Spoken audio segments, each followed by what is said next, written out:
and welcome to the Nature Codes podcast. I'm Amira Daly, an energy healer and mentor.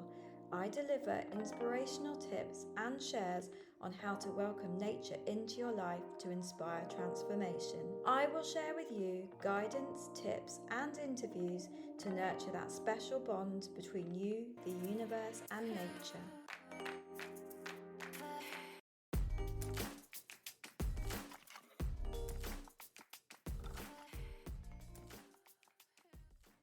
Hello and welcome back to the Nature Codes.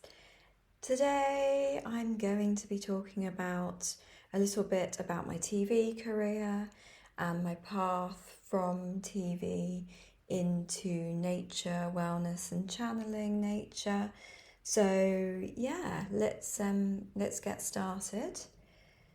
So since a young child, I've always been into the media in some respect. I used to love TV. Like my favourite times were like just watching children's TV shows and then recreating stuff with my sister and friends. We used to film each other and kind of recreate all different types of scenarios and, you know, perform. But outside of that, I was really shy. So if you put me in front of a camera outside of my family or put me on the stage, I'd just like lose my voice. I wouldn't be able to remember lines. I think I was just in a state of freeze and fear. I don't really know why. I mean, I definitely know my throat chakra's been blocked for a very long time and my connections to my throat chakra. So that could have had something to do with it. But I also had this like innate shyness and not wanting to talk. So yeah, that was kind of like, even though I had an interest in TV and like performing or, you know, getting involved in making programs and stuff, I didn't have the confidence basically. So step forward to university and I did my degree in biology and my master's in paleobiology because I was really interested in the natural world, of course. And I think I managed to get past my degree without doing some public speaking. I think I did a bit, but it wasn't like difficult. But my master's, I had to do maybe 2 or 3 big presentations, and the first 2 I literally couldn't. Like my throat swelled up. I felt like I was going to faint. I felt like panic attack, like I just wanted to get out of there. I literally couldn't get the words out because I was like having like a panic attack. It was like a panic attack. And sadly, like the lecturers just let me without even talking to me about it afterwards or anything. Like no one, people were like, oh, you were fine. I was like, I literally was terrible, absolutely terrible. Like I could have fainted. It was so bad. And then that happened again as well for another one.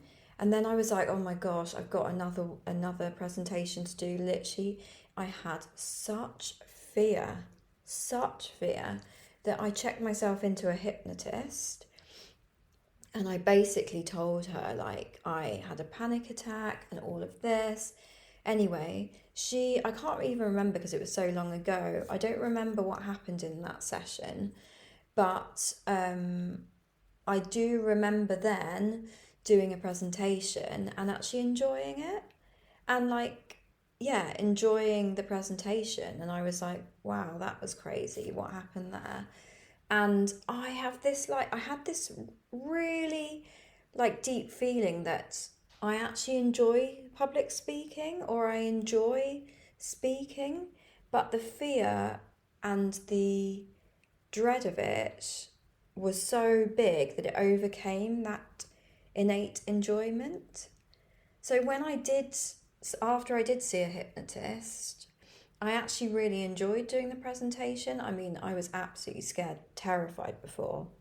Like, my fear of public speaking was like a proper fear. Like, I literally I just wanted to run away. So yeah, that was crazy. And then I went into TV and I still carried this fear of public speaking. And I knew I was in an environment where most people aren't like that, because you go into TV with that kind of inner confidence. I don't know, that's how I perceived it anyway. But I did not have that. I did not have that inner confidence. And so I was behind the scenes doing wildlife shows. I started off as a researcher at a production company, and then I moved into the BBC and worked way up to archive producer. So I was basically choosing the shots for the TV shows. So I worked on things like Nature's Weirdest Events, World Weirdest Events with Chris Packham. I worked on Madagascar with David Attenborough, lots of Attenborough programmes actually. I did Attenborough and the Giant Dinosaur. I came up with that idea actually because my friend, obviously I did a paleobiology degree, masters, and one of my friends is an actual paleontologist now, and he told me about a dinosaur in Argentina that they'd found. And so I pitched it to the BBC, and David Attenborough really loved it, and basically because he loved it, it got commissioned. So I've been really lucky. I've worked on some amazing things. I worked on Blue Planet 2 and chose all of the shots in there, like not all of them obviously, but a lot of shots for a few of the episodes. And yeah, so that's kind of how I worked. And like, yeah, I mean, I've met some amazing people. I've met David Attenborough, I've met Chris Packham, I've met Michaela Strachan, so many cool people. I directed Stephen Fry for Walking with Dinosaurs app,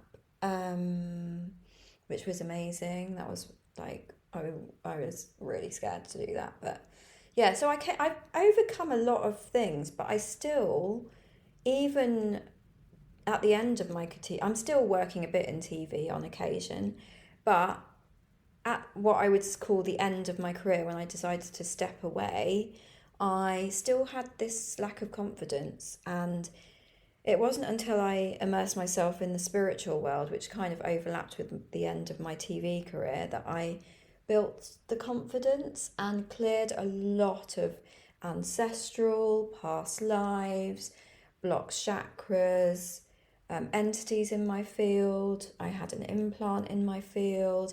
Like, so much stuff was basically stopping me from speaking.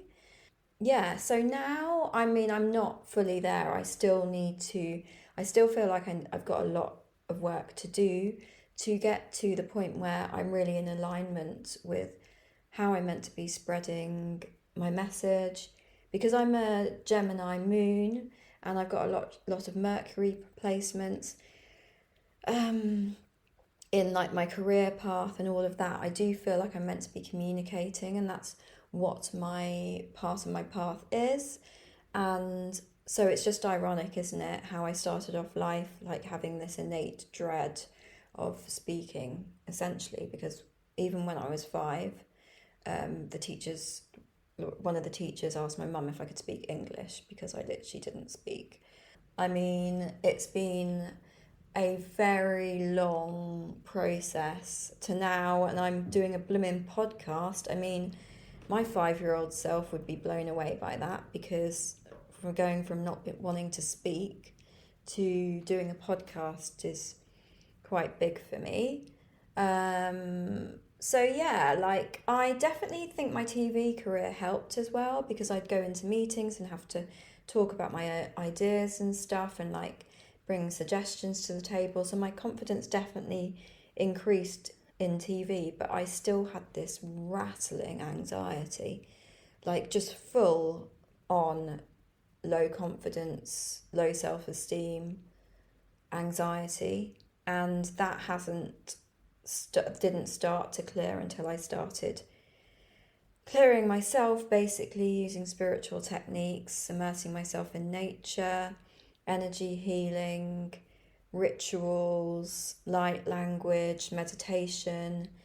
And now I'm at a point where I feel actually quite confident. Yeah, and like I also had to isolate myself during a lot of the spiritual path because I was getting bogged down by so many other people's emotions and feelings, and I have this like I'm become aware that I get immersed in other people's energies quite a lot. And so I wasn't able to, when I was with people, I wasn't able to work on myself because I was constantly dipping in and out of other people's energies and not concentrating on myself.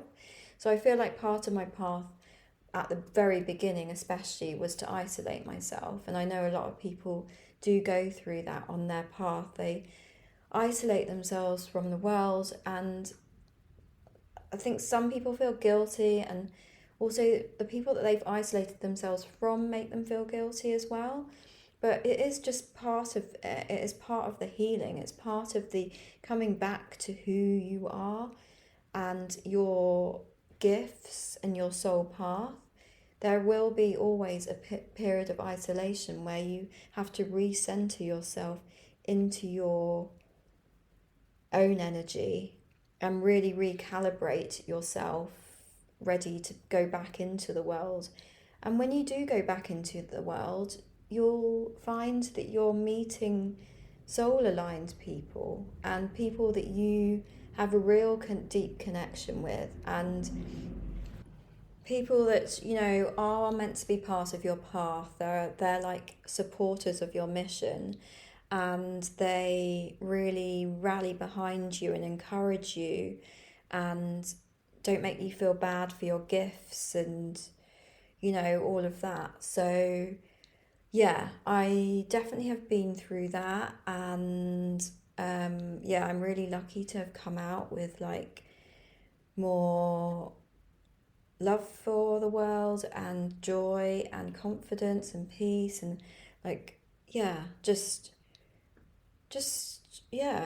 alignment, definite alignment. And with all the releases, you also come into your gifts and you realize you can either channel or whatever your gifts on your soul path are, you have this even deeper connection to the universe and this real deep intuition and understanding of yourself. And I think all of this like combines into like this confidence, and kind of you kind of come into your own. Like I'm 42 now, and I feel like I'm only just in my 40s coming into like who I'm meant to be. And I've still got a long way to go, and I will still keep on this path, and I'll be forever changing and evolving and adapting and learning. It's never going to end. It's always going to be working on yourself, right? Even like into the next lives and beyond that, you're never going to stop working on yourself.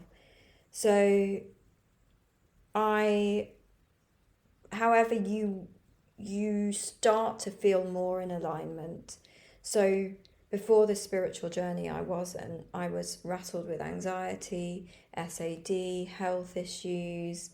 And now I can actually say, since working in the way that I work with all of the tools that I've learnt, I can honestly say I don't have anxiety anymore. When I do, it is for a reason, and it lasts maybe a couple of days, and then I feel a shift into even a higher state of happiness and joy.